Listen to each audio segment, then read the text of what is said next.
Morning or good afternoon, depending on where you are in the state today. Thank you for joining us.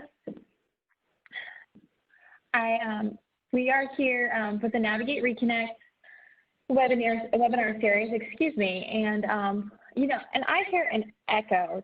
Is that for everyone? Let's see now. There we go. So thank you so much for joining us. We're going to get started. Today I'm here, my name is Mary Lappin, and I work with Navigate Reconnect at the Tennessee Higher Education Commission. And I'm here today with James Snyder, who works with Tennessee Student Assistance Corporation, to talk through some of the questions that we're hearing from students around financial aid in Tennessee, specifically for adult learners. We have several questions that we've picked out that we've been hearing from students over the past few months that we want to go ahead and address first. And then at the end, we're going to open it up. And if there's any questions that you all have, we're happy to answer them. And when I say we are happy to answer them, we're happy to pick James's brain and to learn more about financial aid in Tennessee. So we'll go ahead and get started.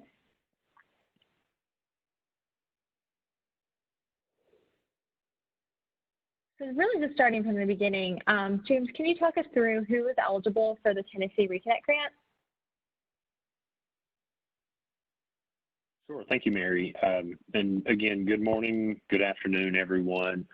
So a little bit about who is eligible for the Tennessee Reconnect grant. And we do have slides, so I'm going to do my best to not read directly from the slides, but the slides can be used in the future as a reference, or if you have, if you need to look back on them. So first and foremost, to be eligible for the Tennessee Reconnect grant, you must be considered independent on the free application for federal student aid, or FAFSA, and there are a number of criteria which would qualify a student as independent on the FAFSA, and I believe we'll get to those in a little bit. So I'll save that. I'll park that one for the moment. You must be a Tennessee resident for at least 1 year, and that determination will be made by the institution that the student attends based on Tennessee Board of Regents policy. You must be a U.S. citizen or an eligible non-citizen. You must comply with United States Selective Service requirements, if applicable, which is applicable to male students 18 to 24. And so you must have registered during that time frame. If you did not register when you were 18 to 24 years of age, you may at that point be considered ineligible, but there is a process through which a student could appeal that ineligibility. You may not currently be incarcerated. You may not have previously earned an associate or baccalaureate degree, and that's specific to the Tennessee Reconnect grant for pursuit of an associate degree or certificate at a community college or eligible school. That's not actually for the TCAT Reconnect grant. A student may not be in default on a student loan or owe an outstanding balance to an institution. You must be admitted to and enroll in an eligible institution, at least part-time, which is a minimum of 6 credit hours in courses leading to a certificate or an associate degree program. And at the TCATs, it's enrolled in a full-time program. And on the slides, if you're looking at those, it does say specifically Tennessee Public Community College, but I tweaked that just a little because there are 2 public 4-year institutions and about a dozen private institutions that are eligible. And so you could attend one of those as well. Okay.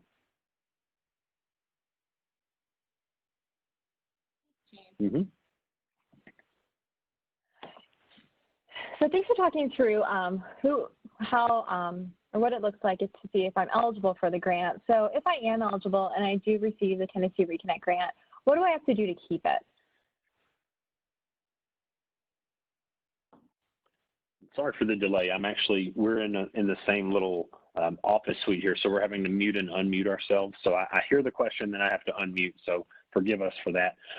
So to maintain eligibility, students must enroll in at least 6 credit hours in the fall and spring semesters. So that's what we would call continuous enrollment, and you must do that continuously fall, spring in each academic year in at least 6 credit hours. You must complete a renewal FAFSA every year. So for our current students that are enrolled, those students completed a 2019-20. To maintain eligibility, they would complete a 2020-21 and so on. Moving forward, you must also complete a Tennessee Reconnect grant application. The FAFSA must be done by September 1st for the fall or February 1st for the spring or summer. Students must also maintain a 2.0 grade point average at the end of each academic year, and that grade point average will be reviewed at either the end of the spring, if I'm enrolled fall spring, or if I'm enrolled in the summer, then that summer semester would also be included in that grade point average. So one of the most common questions we get from students about the GPA is that I did poorly in the fall. Will that make me ineligible because maybe I have a 1.9 in the fall? The answer is no. That won't immediately make you ineligible, provided that your spring GPA and potentially summer GPA, when combined with that fall, get you to above a 2.0.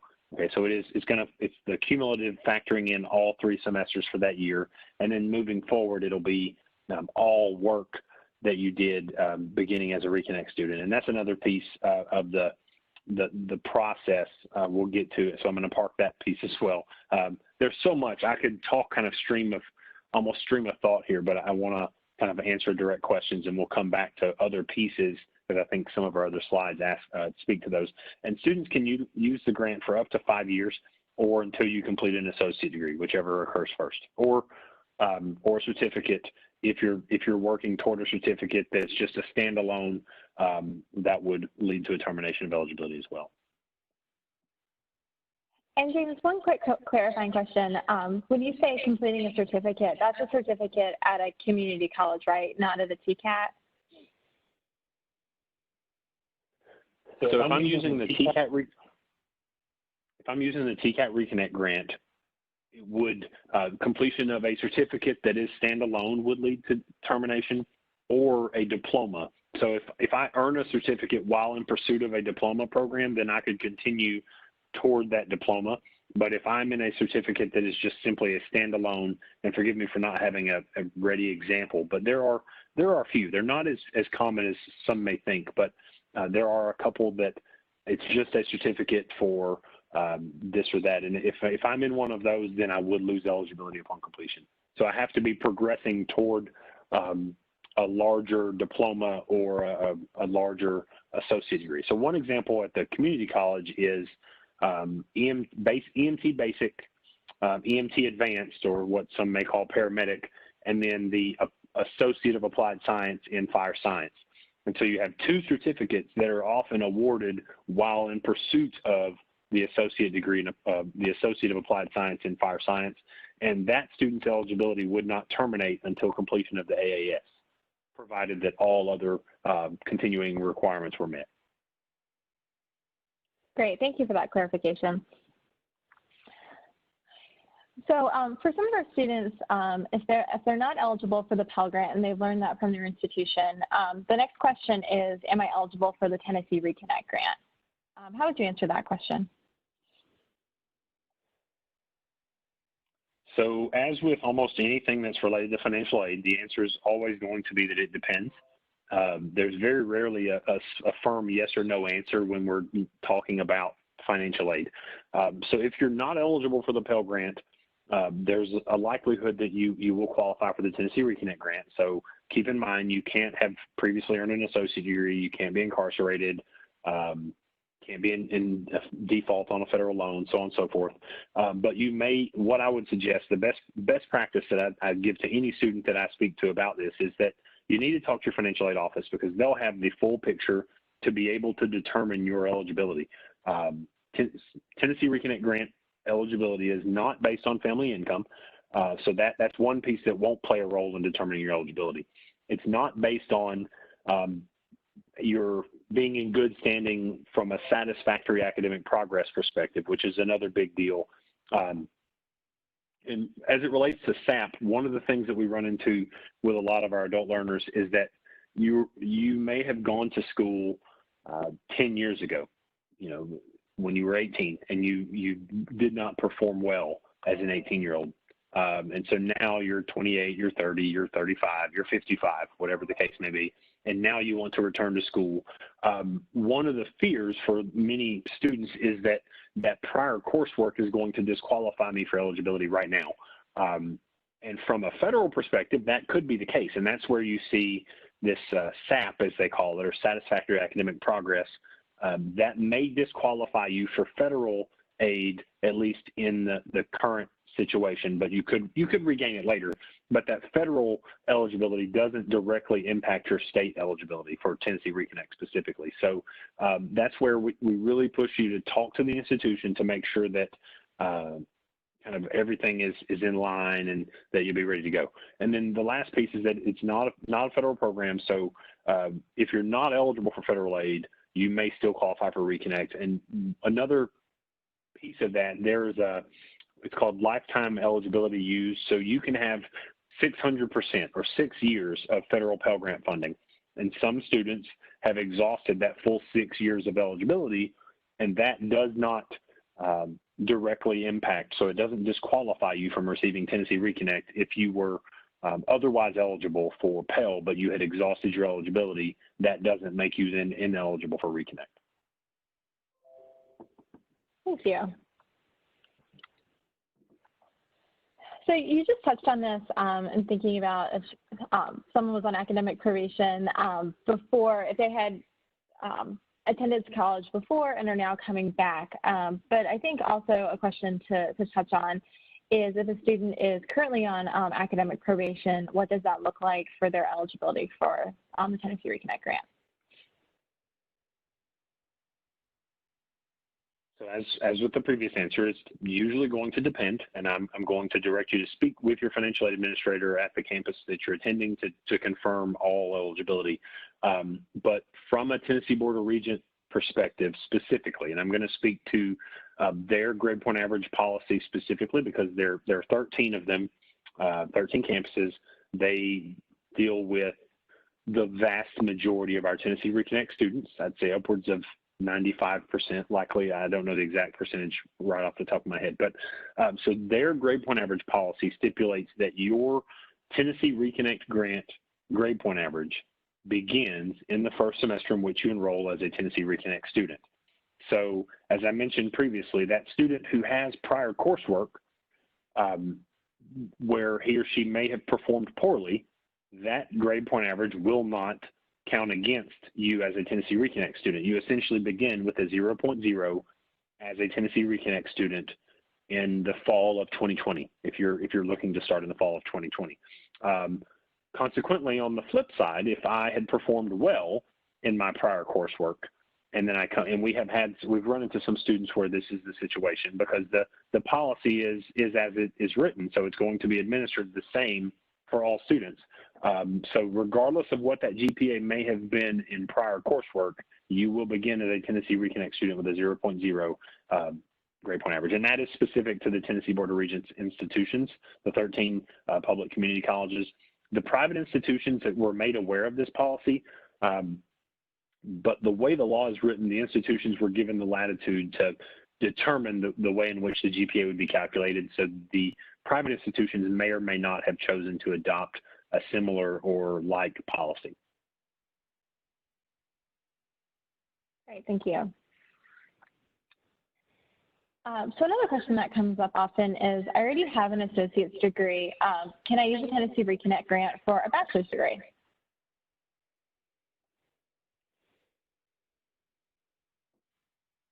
I was not muted, forgive the pause there. So unfortunately, you may not use the Tennessee Reconnect grant in pursuit of a bachelor's degree. Reconnect may only be used in pursuit of an associate degree, certificate, or diploma program.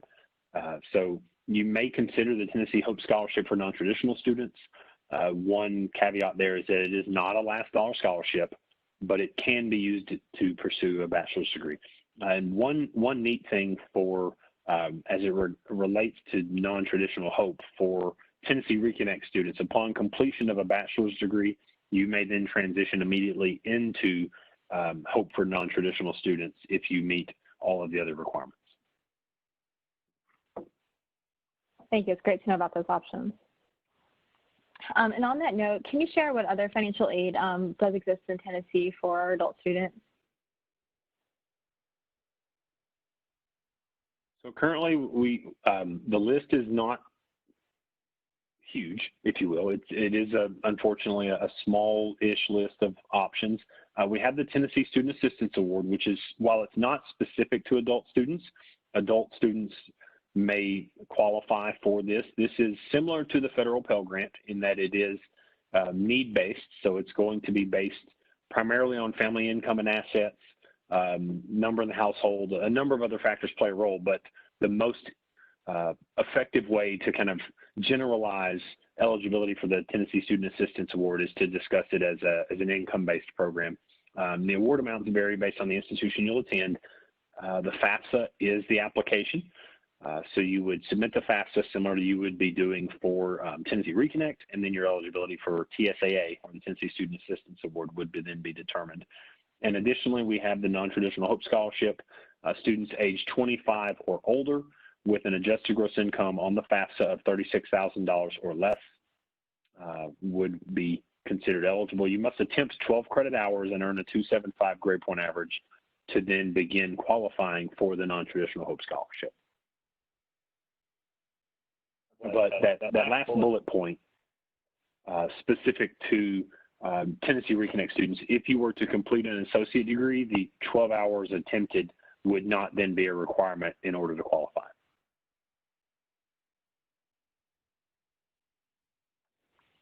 Thank you. So with those financial aid options in mind, can you share how does a student go about applying for financial aid in Tennessee? Sure. So first step in the process, regardless of whether you're looking to participate in Tennessee Reconnect or not, our first step, our first piece of advice is always for the student to complete the FAFSA, the free application for federal student aid, at www.fafsa.gov. For students beginning in the fall of 20, the spring of 21, or the summer of 21, you will be submitting the 2020-2021 academic year FAFSA. For those that are still on the fence as to, do I start now, do I delay enrollment, the deadlines for this upcoming academic year are September 1 FAFSA filing for the fall, or February 1 for the spring or summer.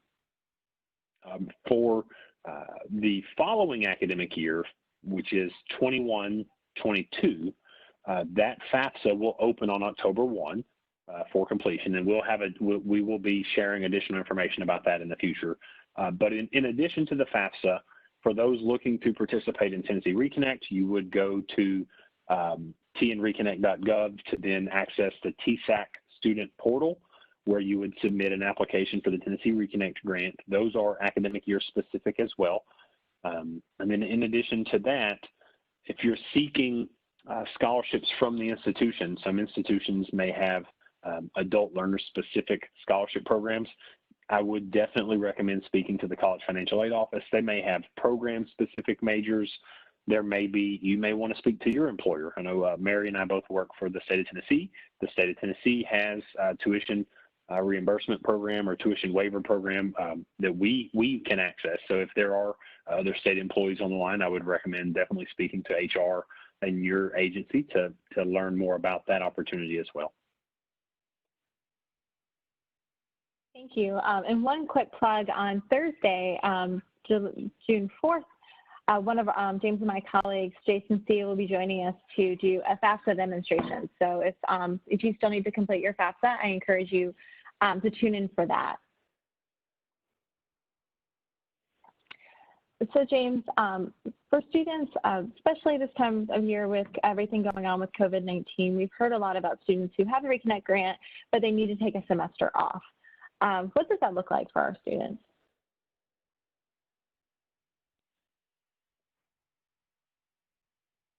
So students, as I mentioned earlier, students are expected to maintain continuous enrollment in fall and spring semesters. With that said, there are always extenuating circumstances without even considering the current situation with the COVID-19 pandemic and everything going on around that. But specific to the COVID-19 pandemic and everything that's happening, if a student does need to look at taking a fall term off or a fall and spring term off, the first conversation that you need to have is with your financial aid office. And that's the most important conversation, because they have a process that begins with their institutional review panel. It's basically you're submitting an appeal to request time off, to request a break in continuous enrollment. If that institution chooses to deny the request to break continuous enrollment, then you're going to be directed to appeal directly to the TSAC appeals panel, which then has a process where they're going to request additional documentation, supporting documentation, if you will, for your request to break continuous enrollment.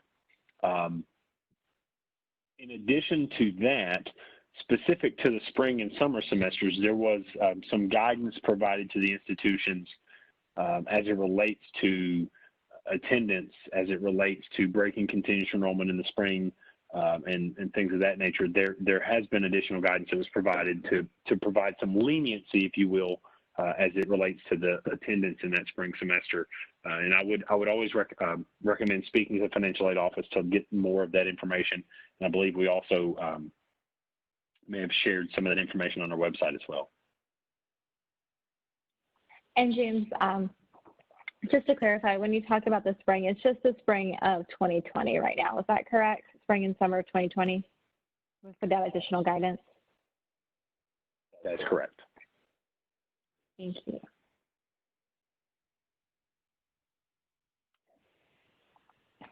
We've also been seeing a lot of students and institutions moving towards online classes. Can you talk about the Tennessee Reconnect grant pays for online classes and what that looks like? Sure. So currently, Tennessee Reconnect grant, similar to the Tennessee Promise Scholarship, will pay the tuition and mandatory fees for online classes. And I always have to couch that by saying that the charge that is equal to that which a student in a traditional course would be charged. So there are, at a public institution, there are additional course fees specific to online courses which will not be covered, which generally lead to an additional charge somewhere between, could be as little as $30 per credit hour. It could be as much as $160 per credit hour. That additional fee will not be covered by Tennessee Reconnect or Tennessee Promise. So it's very important to know that as you're working with an advisor to develop a schedule for the fall. Thank you. Okay, circling back to eligibility, can you talk about, you said independent on the FAFSA. Can you talk about, is there an age that I have to be to utilize the Tennessee Reconnect grant? Sure. So there is not a specific age limit on the Tennessee Reconnect grant. While in order to be considered dependent, there's one of the criteria geared toward specifically to age. So if you're 24 or older, you would be considered independent on the FAFSA. Okay, but if you're 18 and you have a child for whom you provide 50% of the support, or a dependent other than a child that you provide 50% of the support, 18, 19, 20, 21, 22, 23, you could then be considered independent. If you're married at any age, you'd be considered independent. If you're an emancipated minor, if you're homeless or at risk of homelessness, one of those, if you're a veteran or serving an active duty in the armed forces, if you can answer yes to one of those questions, then you would be considered an independent student on the FAFSA. So it's really not specific to your age, though age is one of the criteria. Thank you. And we just have a couple more questions, and I just want to remind the audience that if you have any questions that have not been addressed, if you can go ahead and put them in the chat, we're happy to talk about them at the end as well. So one other question that comes up is, I lost my Tennessee Promise Scholarship. Can I still receive the Tennessee Reconnect grant?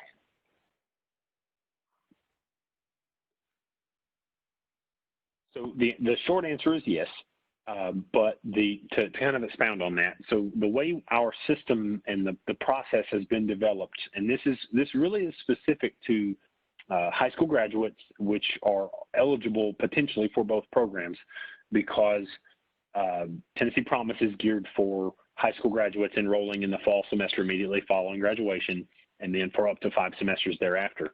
Though if I am a recent high school graduate that is also considered an independent student, I would then potentially be eligible for Tennessee Reconnect. But for the purposes of administration of the 2 programs, while I am Tennessee Promise eligible, I will then be considered Tennessee Reconnect ineligible for the sake of preserving potential eligibility in the program. So now, if I earn an associate degree using Tennessee Promise, I would then become Tennessee Reconnect ineligible because I completed an associate degree. But if for some reason I lost Tennessee Promise eligibility, I could then submit a Tennessee Reconnect grant application and immediately become eligible for Tennessee Reconnect moving forward. Great, thank you. And the last question that we have for you today, at least on this deck, James, is I went to the TCAT and I completed a certificate. Can I still use the Tennessee Reconnect grant at a community college?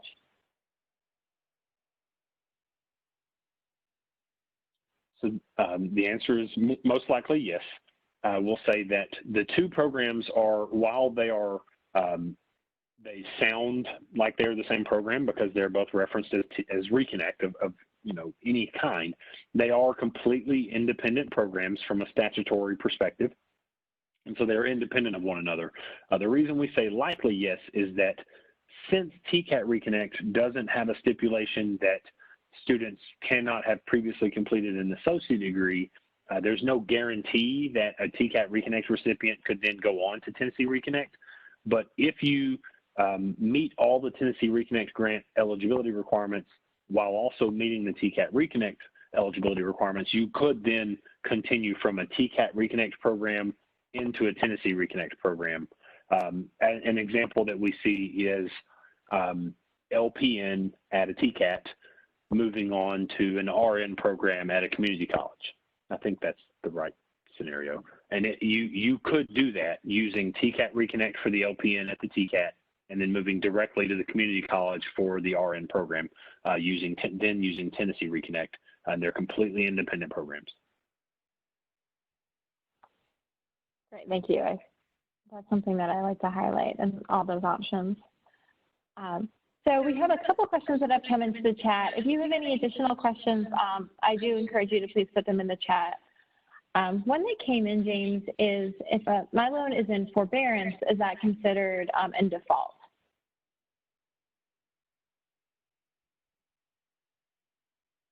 Good deal. Thank you for the question. So I do not believe that it is, that it would be considered in default. I will honestly say that I'm not the greatest expert on the loan programs. I believe that the next slide will have our email addresses, and I would also I would beg for the person submitting this question to shoot me an email, and I will talk with a colleague, and I'll shoot you an email right back confirming, and we'll add this to the slides before those are shared as well. Thank you. Great question.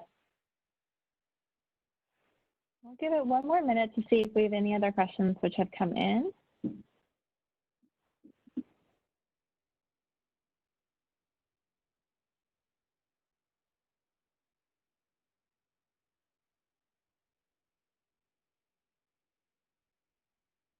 All right, we'll see no other questions. James's email address and my email address are up here. And like James said, we encourage you, if you have any questions, to please feel free to reach out. James is definitely the financial aid person, an expert in this world. So please feel free to reach out to him with any financial aid or Reconnect questions that you have. And I'm also happy to help with Navigate Reconnect. We have a core of Tennessee Reconnect navigators across the state who are free service to serve and support our adult learners to and through the college going process. So if you have any questions about your college going process, please also reach out to me and we're happy to help. With that, thank you all so much for joining today, and I hope you all have a great afternoon. Thank you.